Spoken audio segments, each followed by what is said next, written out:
Kabar meninggalnya pelantun lagu-lagu campur sari, Didi Kempot, menyisakan duka mendalam bagi masyarakat, khususnya para fansnya yang dikenal dengan sebutan Sobat Ambyar. Terkait hal itu, baru-baru ini beredar sebuah video yang memperlihatkan seorang fans berat Didi Kempot menangis histeris di tengah jalan usai mendengar kabar sang idola telah pergi selama-lamanya.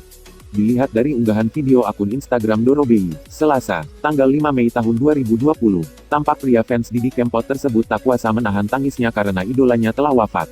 Salah satu fans almarhum Didi Kempot menangis. Beliau merasa kehilangan seorang musisi legendaris terbaik Indonesia, tulis Dorobei di narasi unggahannya. Dalam video, terlihat puluhan orang mengelilingi dan merekam aksi pria fans Didi Kempot tersebut.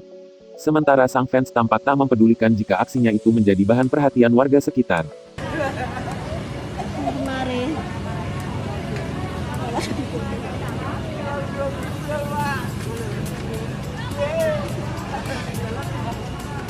Ya Allah, banyak banget guys, orang-orangnya guys. Hati-hati, HP-mu.